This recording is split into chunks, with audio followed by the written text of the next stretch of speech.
Muy buenos días, el Señor les bendiga. Vamos a ubicarnos por favor en Hechos capítulo 9. Por razón del tiempo no vamos a leer, ya de hecho lo leímos en el culto, Hechos 9. La predicación en esta mañana va a estar basada entre los versículos 1 al 19. Espero que me dé chance y no durar 2 horas, ¿verdad? Hechos 9 del 1 al 19. Vamos a orar antes de comenzar. Bendito nuestro Señor, Dios Todopoderoso, santo, santo, santo eres tú, el que es, el que era y el que ha de venir. Tú eres glorioso, Jesús. Tú estás en medio de tu iglesia, en medio de tus candeleros. Tú estás, Señor, en medio de esta iglesia. Ayúdanos a guardar la compostura, la solemnidad, la atención, porque tú eres digno, Señor. Ayúdanos, Señor, a ser edificados en esta mañana, que podamos verte, Señor, que podamos adorarte en nuestros corazones. Ayuda al predicador en la debilidad, ayuda a los oyentes, Señor, para prestar atención y que este tiempo, Señor, sea glorioso para tu nombre. En el nombre de Jesús te pedimos estas cosas. Amén. Sublime gracia del Señor, que a un infeliz salvó. Fui ciego, mas hoy veo yo. Perdido, y Él me halló. Esa es la traducción al español que tenemos la mayoría de este hermoso y grandioso himno. Sin embargo, permítame leerles, no en inglés, tranquilos, sino la traducción literal de este himno, para que podamos comprender un poquito más este hermoso himno. Dice: gracia asombrosa, qué dulce el sonido, que salvó a un miserable como yo. Una vez perdido estuve, pero ahora soy hallado. Ciego era, pero ahora veo yo. Este es probablemente el himno más popular, conocido y famoso de la historia de la cristiandad, o de un himno cristiano demasiado famoso. Se dice que ha sido traducida a más de 3,000 idiomas. También se cuenta de que solamente en los Estados Unidos anualmente se llega a cantar unas 10 millones de veces. Ahora, lo impresionante de este sublime himno, hermoso himno que habla de la gracia de nuestro Señor, no es solamente la letra que tiene ese himno, sino la historia del autor que escribió este himno. Estamos hablando de John Newton. John Newton, ¿verdad? Un inglés que nació en el año 1725. Su madre fue cristiana, lo indujo, lo enseñó, lo amonestó, lo disciplinó, lo crió en la enseñanza de las Escrituras, pero lamentablemente ella murió de tuberculosis cuando John tenía apenas 7 años de edad. Pero este hombre llegó a ser uno de los grandes predicadores y ministros anglicanos en el siglo XVII. No solamente por ser, ¿verdad?, compositor de este himno tan famoso, sino también porque fue uno de los proponentes y de los impulsores para erradicar, un gran luchador para erradicar el comercio de esclavos en Inglaterra, junto a Wilberforce. De hecho, él fue el creador de una importante sociedad abolicionista en Inglaterra. Sin embargo, eso no es todo. El punto del testimonio de John Newton no es lo que llegó a ser cuando fue cristiano, sino lo que era antes de ser cristiano. John Newton tuvo una literalmente sorprendente conversión. John Newton era conocido como un cruel y despiadado traficante de esclavos. Su vocabulario era sumamente grosero desde su juventud y era de mal comportamiento desde muy niño. Es decir, a pesar de haber recibido la enseñanza cristiana desde muy pequeño por su madre muere, su padre se casa con otra señora que no le importaba nada la religión. Y John Newton se levantó con esa rebeldía, ese resentimiento, y fue un hombre bastante malo. Pero todo cambió una noche. Una noche cuando él iba en camino, ¿verdad?, en sus negocios de trata de esclavos. Dice que le sorprendió en la noche una gran tormenta, una tormenta que cuando él se dio cuenta, cuando se despertó, se dio cuenta que ya prácticamente no había nada que hacer en la embarcación. Estaban a punto no solamente de naufragar, la embarcación ya se estaba hundiendo. Newton cuenta que estaba tan desesperado en esa noche, ¿verdad?, en alta mar, con esa tempestad y esos vientos tan horribles que tenía, que él buscó desesperadamente una Biblia que él sabía que estaba allí en el camarote. Y dice que voy a leer lo primero que llegue ahí, ¿verdad?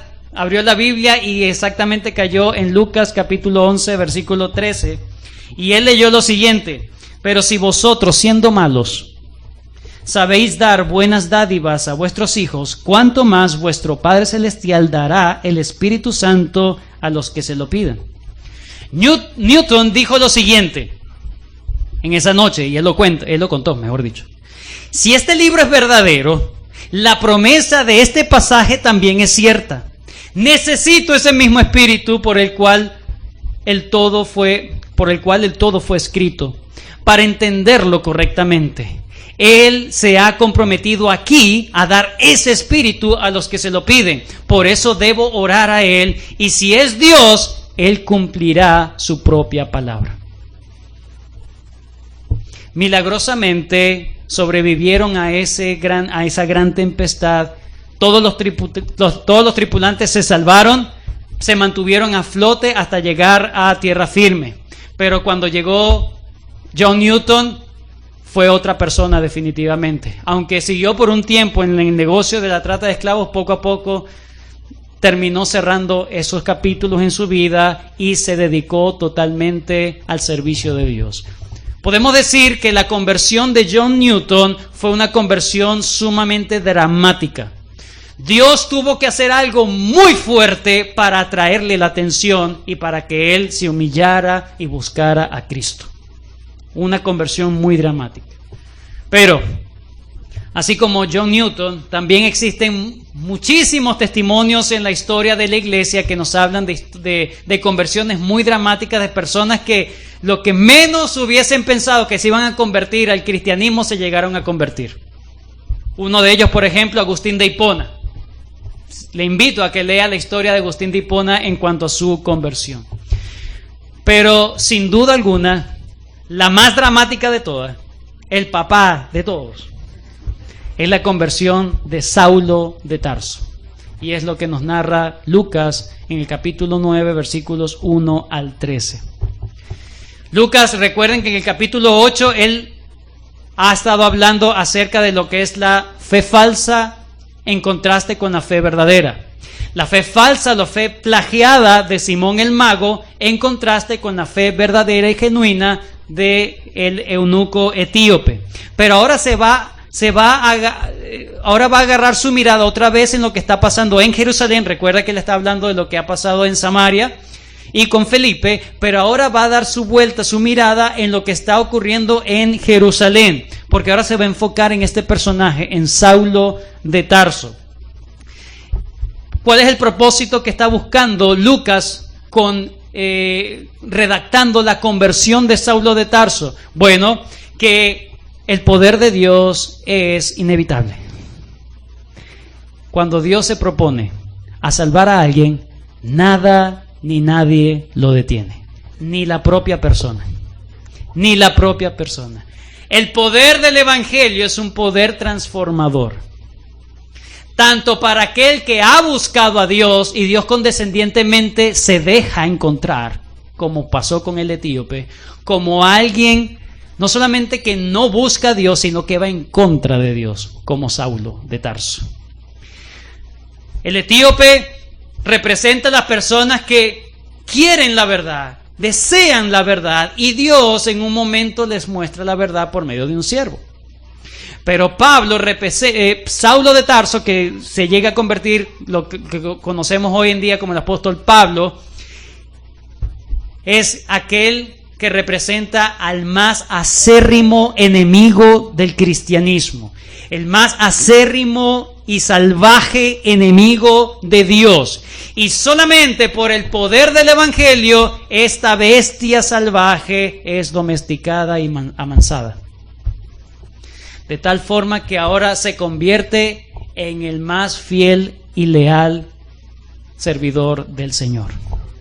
Vayan conmigo a 1 Timoteo capítulo 1 versículo 12. Primera carta de Timoteo capítulo 1 versículos 12 en adelante. Primera carta a Timoteo. Este es Pablo hablando de que lo que él entiende respecto a su conversión, para qué Dios dejó plasmado esa conversión de él. Primera Timoteo, capítulo 1, versículo 12, dice: doy gracias al que me fortaleció, a Cristo Jesús nuestro Señor, porque me tuvo por fiel, poniéndome en el ministerio, habiendo yo sido antes blasfemo, perseguidor e injuriador, mas fui recibido a misericordia, porque lo hice por ignorancia, en incredulidad. Pero la gracia de nuestro Señor fue más abundante con la fe y el amor que es en Cristo Jesús. Palabra fiel y digna de ser recibida por todos, que Cristo Jesús vino al mundo para salvar a los pecadores, de lo cual yo soy el primero. Pero por esto fui recibido a misericordia, para que Jesucristo mostrase en mí el primero toda su clemencia, para ejemplo de los que habrían de creer en Él para vida eterna. Por tanto, termina él, al Rey de los siglos, inmortal, invisible, al único y sabio Dios, sea honor y gloria por los siglos de los siglos. Amén. Pablo termina irrumpiendo en una adoración profunda al Señor por lo que Él hizo en su vida. Yo fui un ejemplo. La conversión de Pablo se convierte en un ejemplo para que nosotros podamos ver que Dios puede alcanzar al que menos uno piensa. Dios es poderoso. Dios te puede alcanzar a ti. Dios no tiene nada que lo ate. El Señor puede alcanzar a quien Él quiera. Pero Él busca humildes, y eso es lo que vamos a ver en esta sección. ¿Qué vamos a ver en esta mañana? Bueno, son 19 versículos. Ustedes saben que yo con poquitos versículos duro 1 hora. Ya saben cómo es la cosa. Entonces, versículos 1 al 2, ¿qué vamos a ver? Número 1, vamos a ver rápidamente la vida de Pablo antes de su dramática conversión. La vida de Pablo antes de su dramática conversión. Eso es lo que nos dicen los versículos 1 y 2 de Hechos 9. Los versículos 4 y 5 vamos a ver el día de la dramática conversión de Saulo. El día de la dramática conversión de Saulo. Cuando hablo de dramático no estamos hablando de que es un show. Estamos hablando simplemente de que fue algo muy extraordinario, fue algo increíble. Si usted ve la conversión del etíope, no es dramático. Él simplemente acepta el evangelio, pero aquí vemos una cosa impresionante. No es usual, es lo que quiero decir. Entonces, número 1, la vida de Saulo antes de su conversión dramática. Número 2, el día de la dramática conversión de Saulo. Y en tercer lugar, los versículos 6 hasta el 19, vamos a ver las señales de la nueva vida de Saulo después de su dramática conversión. Las señales de vida. Ahora, ¿cómo sé yo que realmente nació de nuevo? Las señales de vida de Saulo de Tarso. Vamos a ver la primera parte, versículos 1 y 2. Saulo, respirando aún amenazas y muerte contra los discípulos del Señor, vino al sumo sacerdote y pidió cartas para las sinagogas de Damasco, a fin de que si hallase algunos hombres o mujeres de este camino, los trajese preso a Jerusalén. Lucas, antes de hablar del día de la conversión de de Saulo, él se enfoca en hablar de lo que estaba ocurriendo en Saulo, lo que estaba haciendo Saulo antes de ese día de su conversión. Lo mismo hace Pablo o Saulo, lo mismo hace Saulo cuando él habla de su conversión ante otras personas. Es el mismo esquema. Antes de hablar el día de su conversión, él habla de lo que estaba ocurriendo antes de ese día. Quiero que por favor se ubiquen en Hechos 21 y en Hechos 26, porque en un rato vamos a ir allá. Pero por lo menos que ya lo tengan allí. Porque allí, por ejemplo, en Hechos 21, él está hablando a una multitud hebrea, de judíos. Y en Hechos 26, él está hablando también de su conversión, está dando su testimonio de conversión, en este caso ante el rey Agripa. Pero en estos dos casos, Pablo habla de su conversión lo mismo que hace Lucas. Primero, antes, el día y después lo que ocurre después. Esa es entonces la estructura. El objetivo de Saulo, hermanos, era muy claro. Saulo respirando aún amenazas y muerte contra los discípulos del Señor. Él tenía una meta. Él tenía algo en su mente. Algo muy claro. ¿Cuál era su objetivo? No era espantar a los cristianos, era destruir el cristianismo. La intención de Lucas en estos versículos, hermanos, es que podamos entender qué es lo que movía a Saulo a despertarse cada mañana. Respiraba. Esa es mi respiración. Es lo que me llena de vida, destruirlos. Respirando amenazas y muerte. Recuerden que esto es una continuación de lo que Lucas ya ha descrito de Saulo de Tarso, de Pablo, anteriormente en el capítulo 8, versículo 4, que dice, capítulo 8, versículo 3, perdón, Saulo de Tarso, Hechos 8, 3, y Saulo asolaba la iglesia, significa que estaba descuartizando, estaba devorando, esa es la palabra asolar. La palabra allí es una intensidad, una furia, una crueldad brutal, tal como una fiera que quiere destruir, no solamente se quiere comer, lo quiere hacer pedazos, quiere descuartizar, quiere destrozar ese cuerpo que alcanza. Eso es lo que Lucas dijo en Hechos 8, versículo 3, pero ahora en Hechos 9, versículo 1, ahora Lucas dice, él seguía así. Nada lo detuvo. Pasaba el tiempo y él aún tenía la misma actitud que tenía en el capítulo 8. No dejó de tener ese objetivo, esa actitud. Eso no menguó en el tiempo. Se mantuvo fiel a sus convicciones. Definitivamente era un animal, un salvaje, brutal. Este hombre quería hacer añicos a los discípulos. Su vida, su respiración, ¿verdad? Muchos nos levantamos con malas motivaciones, pero bueno, se levantan, ¿verdad? Unos dicen, bueno, hoy tengo que seguir adelante por mis hijos. Hoy tengo que ir adelante porque si no, no como. Son motivaciones que no son la gloria de Dios, pero bueno, hay que aprender. Pero en este caso, en Pablo o en Saulo, estamos viendo... Vamos a hacer lo siguiente, como estoy a cada momento Saulo y Pablo, solamente quiero decirle que Saulo sería su nombre judío, ¿verdad? O su nombre conocido como judío, Saulo, y Pablo sería el mismo nombre, pero en la versión latina, ¿ok?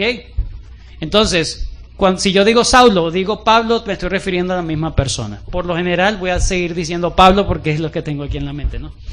Entonces Pablo tenía muy, muy claro lo que él quería hacer, qué es lo que lo motivaba, qué lo hacía despertarse cada mañana y llenarlo de vida. Tengo un propósito en la vida, destruir a los cristianos.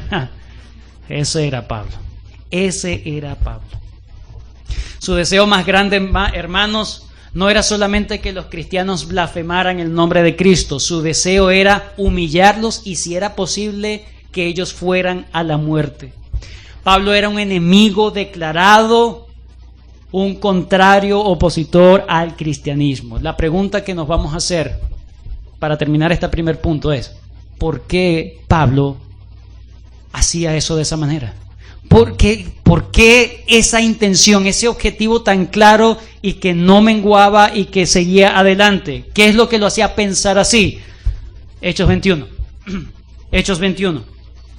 Ahora vamos a ver lo que Pablo mismo dice de lo que él pensaba. Hechos 21, versículo 37.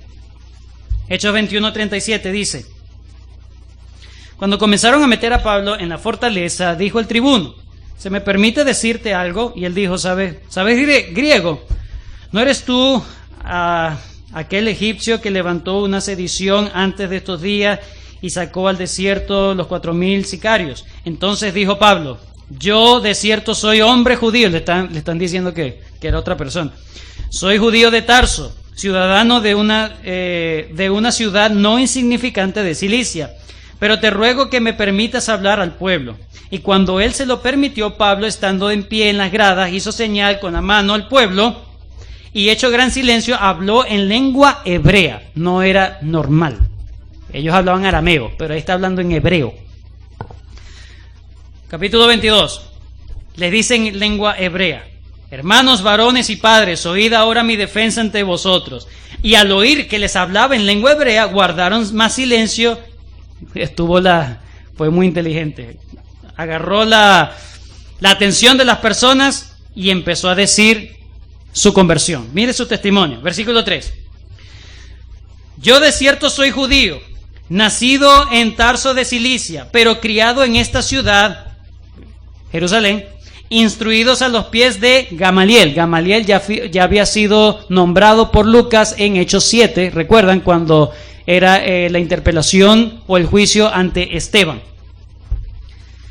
Estrictamente conforme a la ley de nuestros padres, celoso de Dios como hoy lo sois todos vosotros.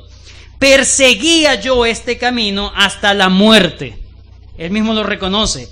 Prendiendo y entregando en cárceles a hombres y mujeres, como el sumo sacerdote también me es testigo, y todos los ancianos de quienes también recibí cartas para los hermanos, y fui a Damasco para traer preso a Jerusalén también a los que estuviesen allí, para que fuesen castigados. Esa es una parte. Miren, este era un hombre ultra ortodoxo de la religión judía, y todo lo que hacía era para conservar la religión judía. ¿Por qué? Porque recuerden que en Hechos 7 se le había acusado a Esteban de que estaba predicando en contra del templo y de la ley. Y él entonces va a defender el templo y la ley contra los sediciosos, los herejes cristianos. Hechos 26. Hechos 26. Versículo 4. Su defensa ante el rey Agripa. Mi vida pues desde mi juventud, el cual desde el principio pasé en mi nación en Jerusalén, lo conocen todos los judíos. Él no está mintiendo. Él tiene testigos, los cuales también saben que yo desde el principio, si quieren testificarlo, conforme a la más rigurosa secta de nuestra religión, viví fariseo, era un fariseo. Y ahora, por la esperanza de la promesa que hizo Dios a nuestros padres, soy llamado a juicio. Promesa cuyo cumplimiento esperan que han de alcanzar nuestras 12 tribus, sirviendo constantemente a Dios de día y de noche. Por esta esperanza, oh rey Agripa, soy acusado por los judíos. ¿Qué? ¿Se juzga entre vosotros cosa increíble que Dios resucite a los muertos? Versículo 9. Yo ciertamente había creído mi deber, porque él era judío, fariseo. Yo creía mi deber hacer muchas cosas contra el nombre de Jesús de Nazaret, lo cual también hice en Jerusalén. Yo encerré en cárcel a muchos de los santos, habiendo recibido poderes de los principales sacerdotes, y cuando los mataron, yo di mi voto, y muchas veces castigándolos en todas las sinagogas, los forcé a blasfemar, y enfurecido sobremanera, él mismo sobremanera, me pasé un poquito, fui un poquito, ¿verdad? Sobremanera, contra ellos los perseguí hasta en las ciudades extranjeras. Este es el testimonio de Pablo antes de su conversión. Era un hombre que estaba totalmente dedicado a la destrucción de la iglesia de Cristo. Filipenses capítulo 3. Filipenses capítulo 3. Por lo demás, hermanos, gozaos en el Señor. A mí no me es molesto escribiros las mismas cosas, y para vosotros es seguros. Guardaos de los perros, guardaos de los malos obreros, guardaos de los mutiladores del cuerpo. Versículo 3. Porque nosotros somos la circuncisión, los que en espíritu servimos a Dios y nos gloriamos en Cristo Jesús, no teniendo confianza en la carne.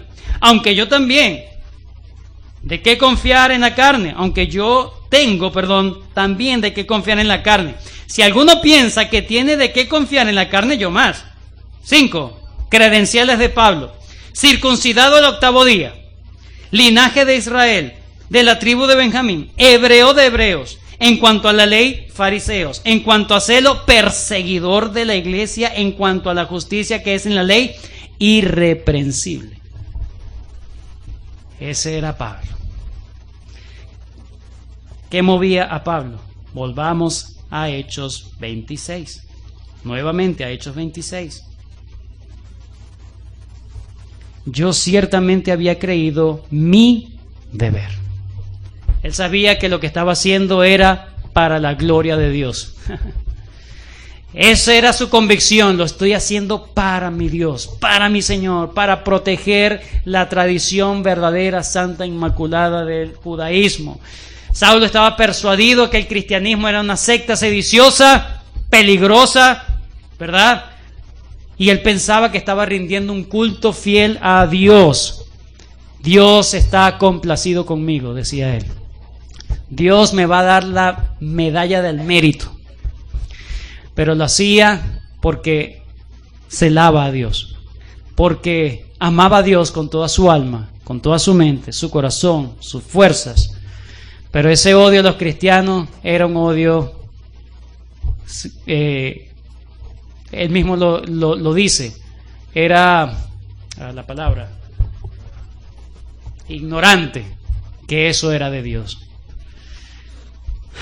Ese es el trasfondo de Pablo, hermanos. Un hombre que cualquiera lo ve y dice, para que se vuelva cristiano tiene que volver a nacer. Literalmente volvió a nacer. Literalmente. Pero definitivamente, este era un hombre que el que menos piensa uno que se iba a convertir es él. Es un hombre que el Sanedrín le dio poderes para ir en contra. El Sanedrín tenía autoridad religiosa sobre los judíos que estaban incluso en otras áreas, en otras ciudades. Y este hombre dijo, voy a usar eso para ir en contra de este camino. Le dijo, el camino. ¿Por qué el camino? Porque la palabra camino tiene que ver con una forma de vida. ¿Cómo camina? ¿Por dónde se dirige? ¿Cómo transita? Era totalmente diferente al judaísmo. Era un camino totalmente diferente.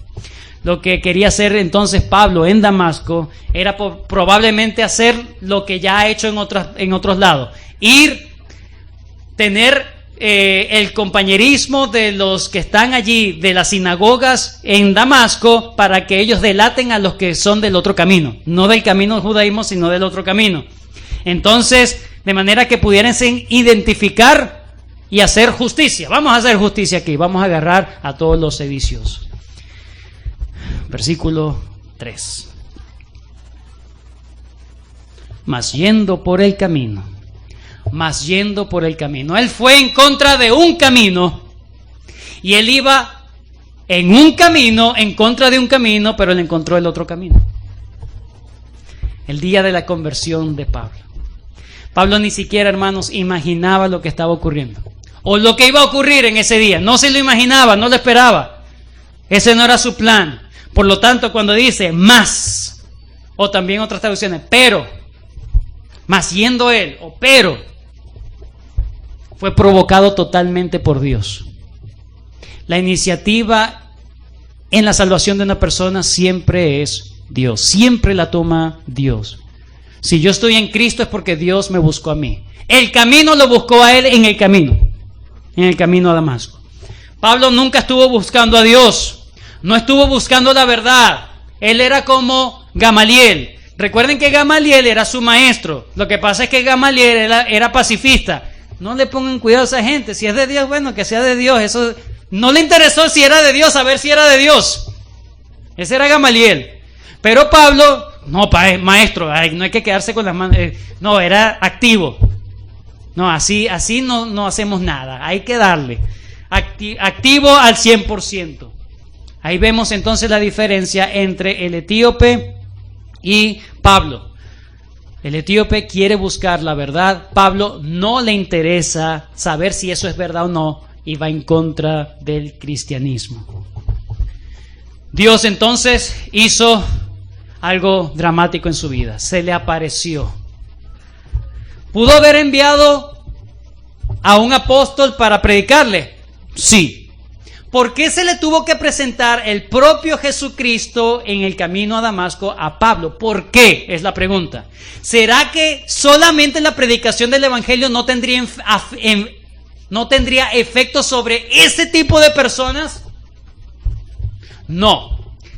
No hay ineficacia en el mensaje del Evangelio. El punto es que Dios tenía un plan aparte de convertir a Saulo de Tarso. ¿Cuál era el plan de Dios? Hacerlo un apóstol. Y para hacerlo un apóstol necesitaba ver a Cristo resucitado. Primera de Corintios, capítulo 15. Vayan conmigo a ver esta historia. Primera de Corintios, capítulo 15.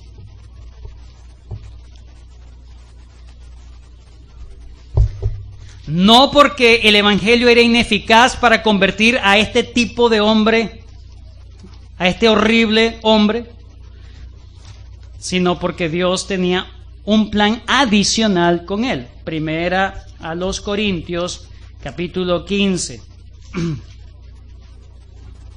versículo 1. Además os declaro, hermanos, el evangelio que os he predicado, el cual también recibiste, en el cual también perseveráis, por el cual asimismo, si retenéis la palabra que os he predicado, sois salvos, si no creísteis en vano. Porque primeramente os he enseñado lo que asimismo recibí, que Cristo murió por nuestros pecados conforme a las Escrituras, y que fue sepultado y resucitó al tercer día conforme a las Escrituras. Y que apareció a Cefas, está hablando de Pedro, del apóstol Pedro, apareció a Cefas y después a los 12.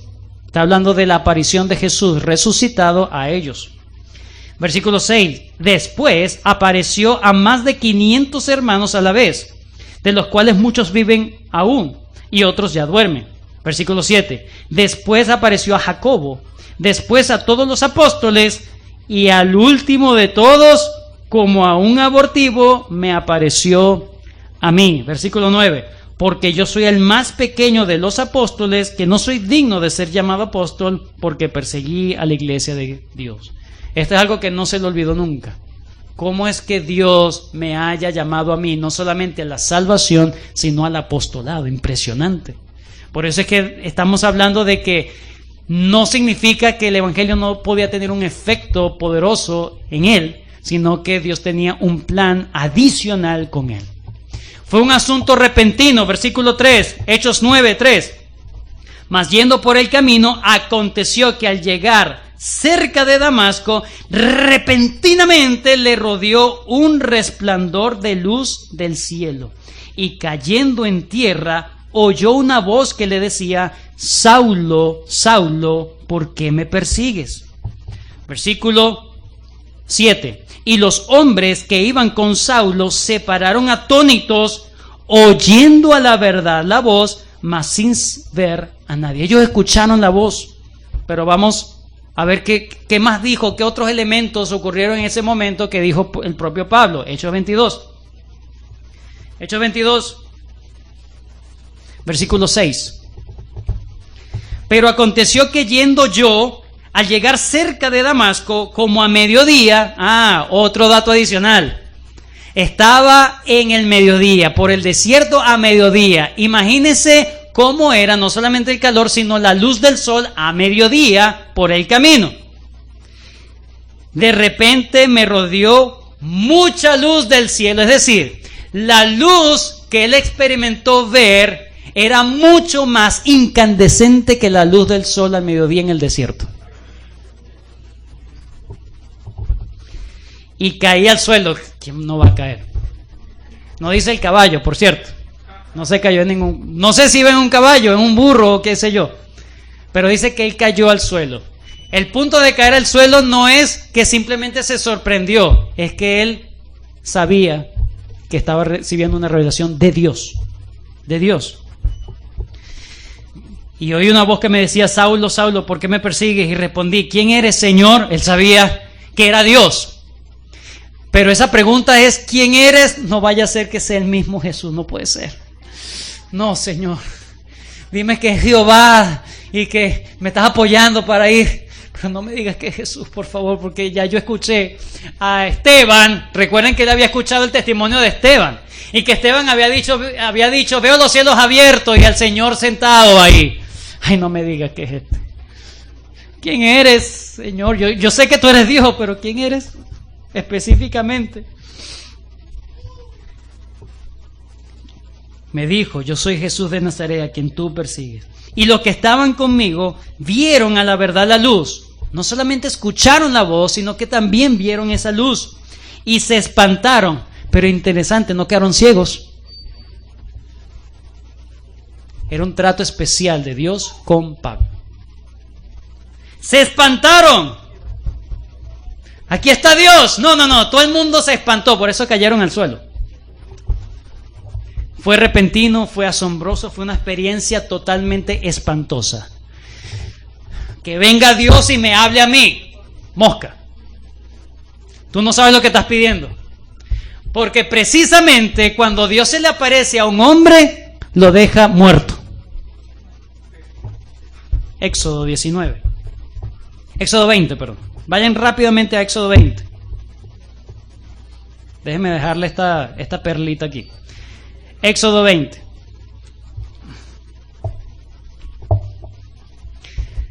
Está Dios hablando desde el monte, ¿verdad? Está humeando el monte, está el monte allí, el monte de Sinaí. Dios está entregando los 10 mandamientos. Versículo 18. Todo el pueblo observaba el estruendo y los relámpagos y el sonido de la bocina y el monte que humeaba, y viéndolo el pueblo, empezaron a dar gritos de júbilo. Danzaron ante el Señor. Ahí la presencia de Dios. Y cumbia y vallenato. No. Temblaron. Se pusieron de lejos. Y dijeron a Moisés: habla tú con nosotros y nosotros oiremos, pero no hable Dios con nosotros para que no muramos. Ellos estaban aterrados de que Dios no estaba usando un medio humano para hablarles, sino que le estaba hablando directamente. Por eso es que Dios misericordiosamente, cuando se levanta a alguien a predicar el mensaje de Dios, Dios está siendo muy misericordioso con usted para no dejarlo usted como muerto. Fue repentino, fue asombroso, pero fue espantoso. Fue muy espantoso, porque Dios mismo causa eso. Eso es lo que ocurriría entonces en cualquiera de nosotros si Dios mismo se acercara por un momento de manera física a nosotros. La conversión de Pablo, la conversación de Pablo con el Señor Jesús le hizo ver por lo menos 3 cosas. Número 1, le reveló la verdad. Yo soy Jesús a quien tú persigues. Y él ya había dicho: Señor, ¿quién eres? Él en ese momento fue revelado la verdad. Él es Dios. Jesús es Dios. Número 2, le fue revelado su propio pecado. Su propio pecado. Yo estoy mal. Yo estoy persiguiendo a quien no debo estar persiguiendo. No solamente eso, Jesús también le dijo que él estaba muy, muy mal. Hechos 9.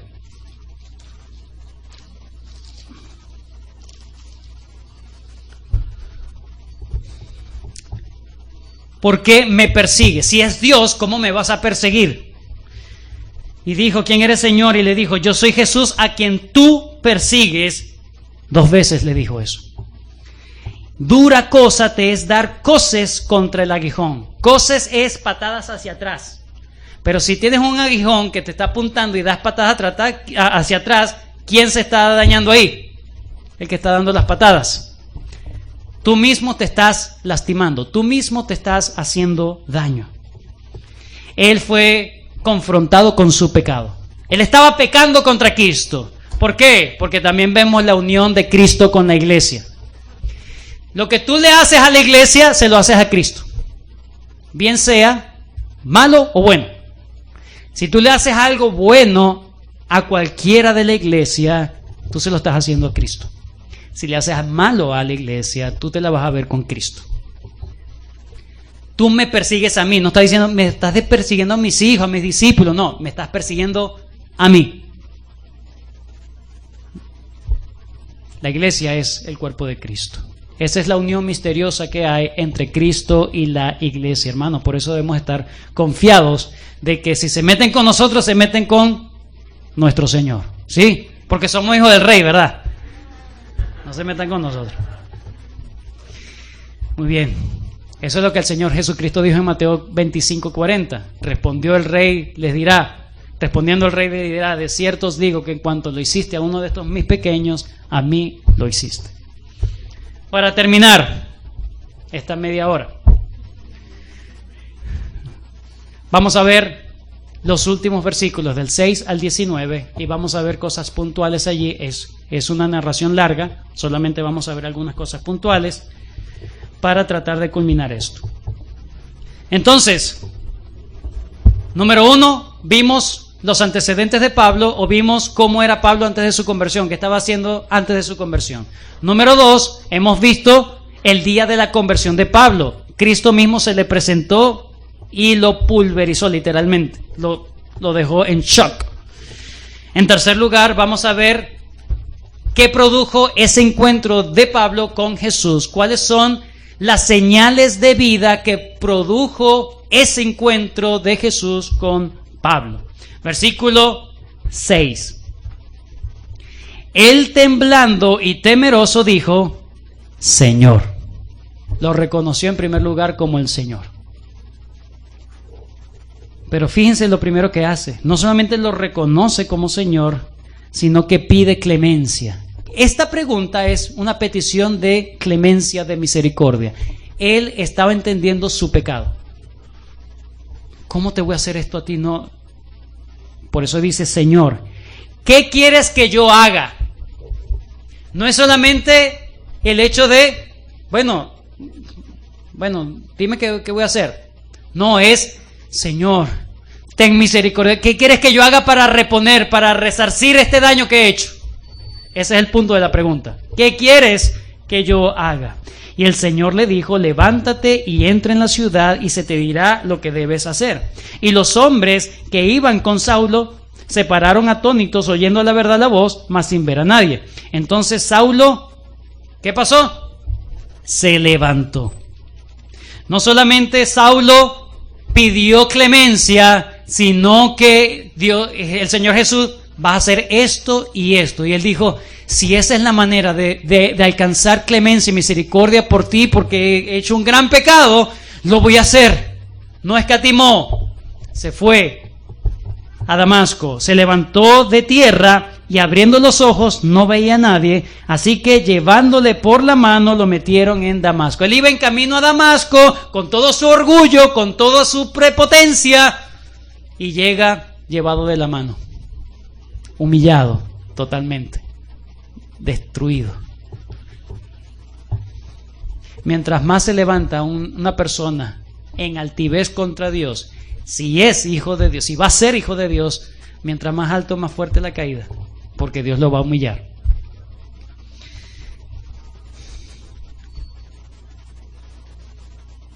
Pero hay algo que no noté también, versículo 6.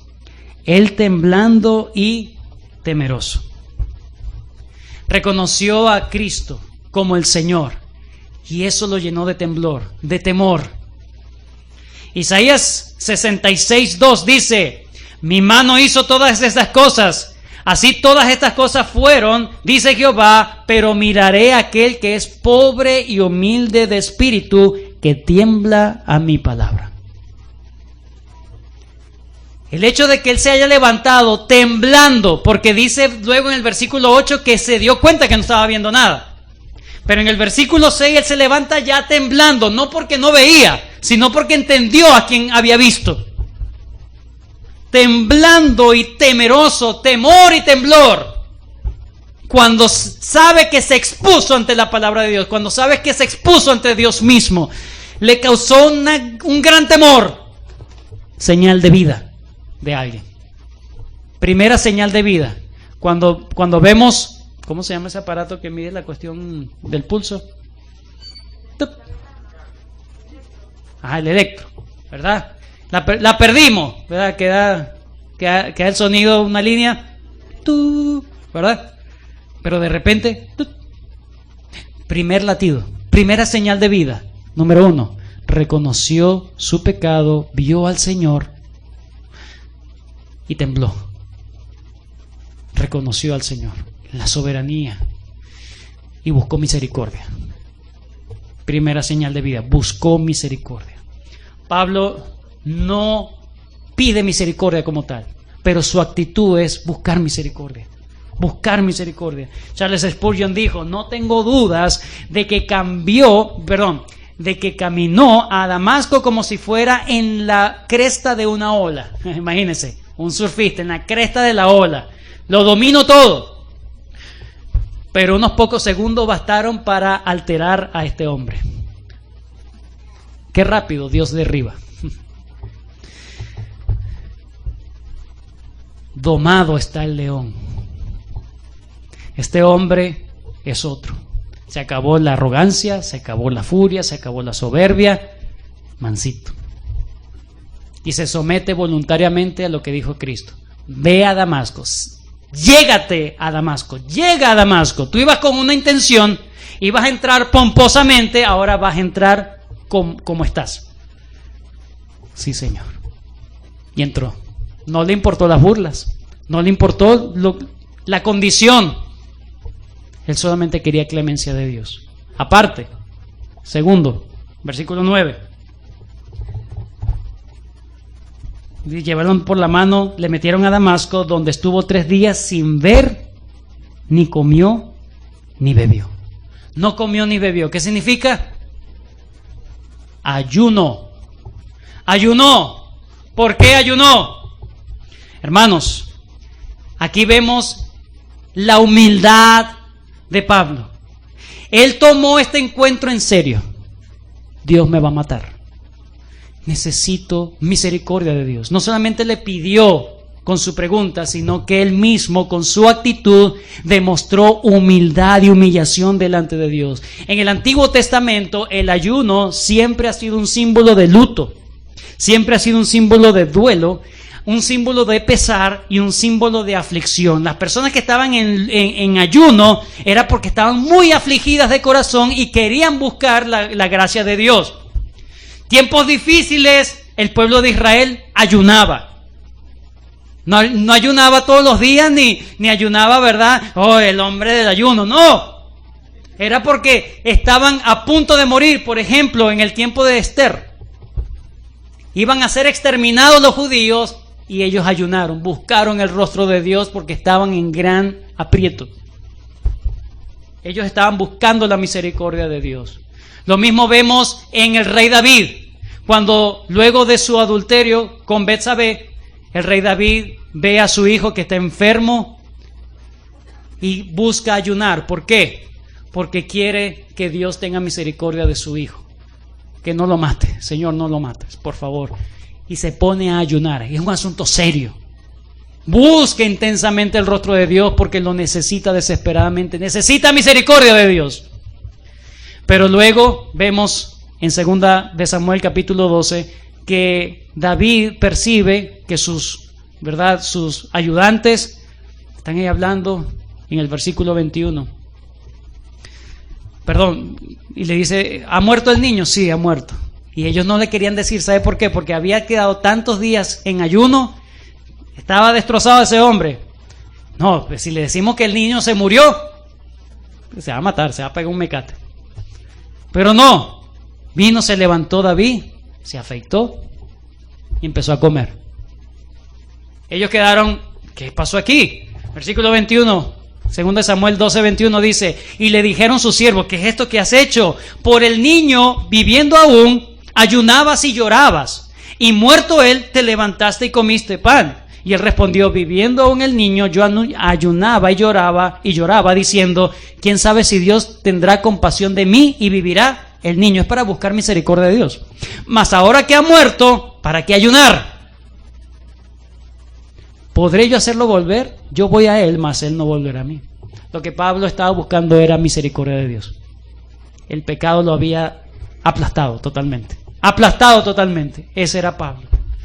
Pero vemos que él empezó a tener comunión con Dios. Para terminar, versículos 10 al 19. 9 versículos. Pum, de un solo. Empieza a tener una nueva relación con el pueblo de Dios. ¿Cuál era la relación que él tenía? De odio, ¿verdad? De repulsión. Ahora va a tener una nueva, diferente relación con el pueblo de Dios. Versículo 10. Había entonces en Damasco un discípulo llamado Ananías, a quien el Señor dijo en visión. Ahora Lucas se concentra en un discípulo, en Ananías. Y le dijo el Señor en visión, Ananías, y él respondió, heme aquí, Señor. Vemos a un hombre piadoso. Respondió como respondió Samuel. Recuerda que Samuel le dijo, heme aquí, Señor. Luego que Dios le llamó varias veces a Samuel, Elí le dijo, ese es Dios, tienes que decir, heme aquí. Y así mismo contestó Ananías. Era un hombre que estaba allí en Damasco y el Señor se le presenta. ¿Qué vemos allí? En ese llamado a Ananías. Bueno, el punto de hablar de Ananías es para que nosotros veamos cómo Dios providencialmente sigue moviendo otras cosas para beneficiar a su siervo recién, a su adquisición recién comprado o recién renovado, ¿sí? Es decir, Pablo está teniendo una relación personal y genuina con Dios buscando misericordia y Dios está allí con él, pero también está orquestando otras cosas para ayudar y bendecir y consolar a Pablo. Entonces Dios llama a Ananías y el Señor le dijo, levántate y ve a la calle que se llama derecha y busca en casa de Judas a uno llamado Saulo de Tarso, porque aquí él ora. Ya no solamente Saulo está buscando misericordia, sino que ya se convierte en un deleite en la presencia de Dios. Ahora él no solamente está pidiendo misericordia, está orando, está en comunión con Dios. Señal de vida, empieza una comunión personal con Dios. De eso, de que él está orando, Charles Spurgeon dijo, la oración es el autógrafo del Espíritu Santo en el corazón renovado. John MacArthur dijo, la oración es la respuesta espontánea del corazón piadoso hacia Dios. Aquellos verdaderamente transformados por Jesucristo se encuentran perdidos en el asombro y el gozo de la comunión con Él. La oración es tan natural para el cristiano como respirar. Pablo se volvió un hombre de oración incesante. Entonces, número 1, Dios está en comunión con Pablo. Él está orando, está ayunando, está con él, pero también está orquestando por medio de otro siervo para ayudar a Pablo. Entonces, versículo 12, y ha visto en visión, miren que él está orando y Dios le está respondiendo por visiones a Pablo. ¿Lo ven? ¿Lo notan? Hay una comunión entre Dios y Pablo. Y ha visto en visión a un varón llamado Ananías que entra y le pone las manos encima para que recobre la vista. Entonces Ananías respondió, Señor, he oído de muchos acerca de este hombre, por cuántos males ha hecho a tus santos en Jerusalén. Se le ha hablado del cristianismo como el camino. Ahora, por primera vez en la historia, se les llama los santos. Luego se conocerán como los cristianos, pero aquí se reconocen como los santos. Fíjense lo que le ha hecho a tus santos en Jerusalén. Y aún aquí tiene autoridad de los principales sacerdotes para prender a todos los que invocan tu nombre. Y el Señor le dijo, cállate y obedéceme. No. Este hombre era un gran piadoso, pero muy temeroso. Pero ya va, el temor era legítimo. Él estaba bien documentado de cuáles eran las intenciones de Saulo de Tarso. Él sabía quién era. Me estás mandando para que Saulo de Tarso, Señor. O sea, me necesitas ya ahí.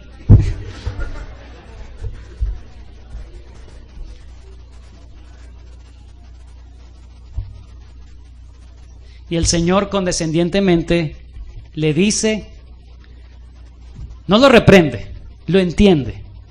Pero por poco pierde la bendición Ananías por su temor, escuche bien, por su temor, casi pierde la bendición de ser el primer discipulador del apóstol Pablo.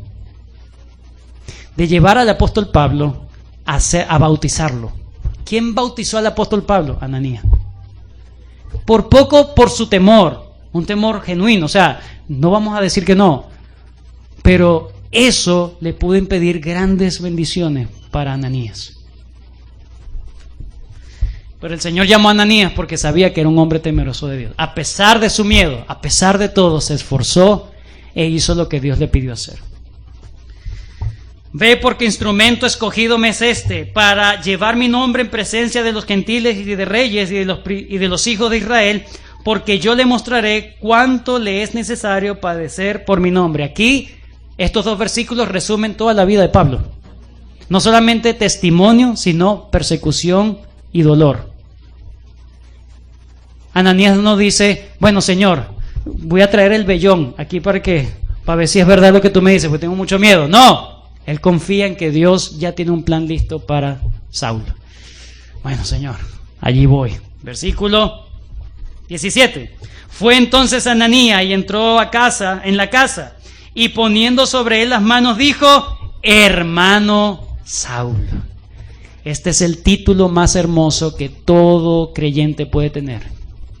Nada de pastor, nada de evangelista, nada de misionero. Hermano. Y no porque Pablo, pero díganme hermano. Yo soy hermano, o sea, no me ves que yo soy hermano, chico. Dios le puso eso a Ananías como representante de la iglesia. Ananías entendió que era su hermano, porque Dios se lo había mostrado. No es que la iglesia no me ve como hermano, bueno, es probable que haya un cortocircuito ahí. Hay que conocer a la gente. Fue entonces Ananías, entró a la casa. Hermano Saulo, el Señor Jesús, que se te apareció en el camino por donde venías, me ha enviado para que recibas la vista y seas lleno del Espíritu Santo. Y al momento le cayeron de los ojos como escamas, y recibió al instante la vista, y levantándose fue bautizado, y habiendo tomado alimento, se bautizó primero, en ayuno. Se bautizó primero, se quiso identificar, Pablo se quiso identificar inmediatamente con el pueblo de Dios, y él sabía lo que estaba pasando. Él era el primer perseguidor, y aún así no le importó, yo me voy a identificar por medio del bautismo. Este es un hombre que ahora tiene una nueva relación con el pueblo de Dios. Pablo no dice, no, déjame aquí, ay, ya tengo la vista, déjame mi cristianismo solo, por WhatsApp, déjame mi cristianismo por Zoom. No, ahora se bautiza, versículo 19, y habiendo tomado alimentos antes de congregarse, ¿verdad?, recobró fuerzas, y estuvo Saulo por algunos días con los discípulos que estaban en Damasco. Vamos a ver luego cómo era esa relación ahí. Pero lo cierto es que Ananías lo acepta como un hermano, y Saulo acepta también a sus hermanos. Quiere estar con sus hermanos. Eso es señal de vida. Acepta al Señor como su Señor. Empieza a tener una relación personal con Dios, deleitosa con Dios. Dios empieza a orquestar todo para la consolación. Este hombre estaba desesperado por perdón de Dios. Dios orquesta todo, y por medio de esa sanidad Dios le está diciendo, yo te he perdonado. Yo soy el que te he sacado esa venda de los ojos. Y ahora él, Señor, me voy a identificar con el pueblo de Dios. No me importa ahora lo que piensen las personas. Ahora yo quiero ser parte del pueblo de Dios. Y no solamente se bautiza, sino que empieza a congregarse. Señales de alguien que ha sido cambiado. La conversión dramática de Pablo. Entonces, conclusión. La salvación es de Jehová, como dijimos el domingo pasado. Nada ni nadie puede detener al Señor cuando Él se enfoca en buscar a alguien. Ni esa persona se puede resistir. El llamado de Dios es irresistible. Entonces, eso nos invita a tres cosas. Número 1, no dejes de compartir el Evangelio aún a la persona que tú menos piensas que se va a convertir. Comparte el Evangelio. El Evangelio es poder de Dios para salvación. Número 2, estas señales están en tu propia vida. Están en tu propia vida. Tú puedes decir, yo soy un verdadero cristiano. La iglesia me reconoce como cristiano. Tengo una relación privada y personal deleitosa con Dios. Estoy orando. El Señor me está hablando por su palabra. Estoy en comunión con los hermanos. Tú puedes decir, ¿eres un verdadero cristiano? Y para terminar, ¿quieres ser usado por el Señor? Sí. Noches de milagro, ¿verdad? La cruzada internacional. Ananías fue nombrado una sola vez en este episodio en las Escrituras, no se menciona más. Pero lo que hizo Ananías, sobrepasando, siendo valiente, sobrepasando sus legítimos temores, Dios le permitió el privilegio de llevar a Pablo a que él se integrara a la iglesia. Es Ananías quien lo bautiza, es Ananías quien lo presenta ante la iglesia, es Ananías que tiene el privilegio de discipular por primera vez a este gran apóstol Pablo. Él no sabía en qué se iba a convertir Pablo. Tú no sabes en qué se puede convertir tu hijo y tu hija. Solamente trabaja en la disciplina y amonestación del Señor. Tú no sabes si tu hijo o tu hija puede ser el próximo John Newton, el próximo Pablo sin apóstol, ¿verdad? No sabes en qué se va a convertir. No pierdas el privilegio de discipular. No pierdas el privilegio de evangelizar. No pierdas el privilegio de criar a tu hijo en la disciplina y amonestación del Señor.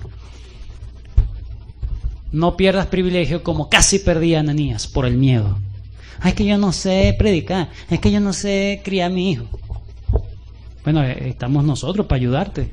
No, es que no sé. Bueno, está bien. Que se pierdan las bendiciones eres tú. Pero Dios se encargará de mandar a alguien para discipular, para predicar, para enseñar, porque Él no va a descuidar a su pueblo. Así como buscó a Ananías, puede buscar a otro de nosotros para invertirnos en otras personas y que la iglesia del Señor sea alimentada por la iglesia de Cristo. Oremos. Gracias, Señor, por este tiempo. Gracias por el privilegio que me has dado de compartir este hermoso y grandioso texto. Señor, realmente te pedimos que nos ayudes a evaluar nuestras vidas a la luz de esto. ¿Realmente tenemos estas señales? ¿Podemos decir que tenemos una nueva vida en Cristo? Aquellos, Señor, que están perdidos, te han buscado pero no te han encontrado, ten misericordia. Y que ellos vean que tú te dejas hallar, aquel que es humilde, que tiembla en tu palabra. Ayúdanos, Señor, a ser como Ananías, que siempre estuvo dispuesto, a pesar de sus miedos, estuvo dispuesto a honrarte, Señor. Ayúdanos, Padre Celestial, a ser una iglesia que te glorifique y que viva para tu gloria. En el nombre de Jesús, amén.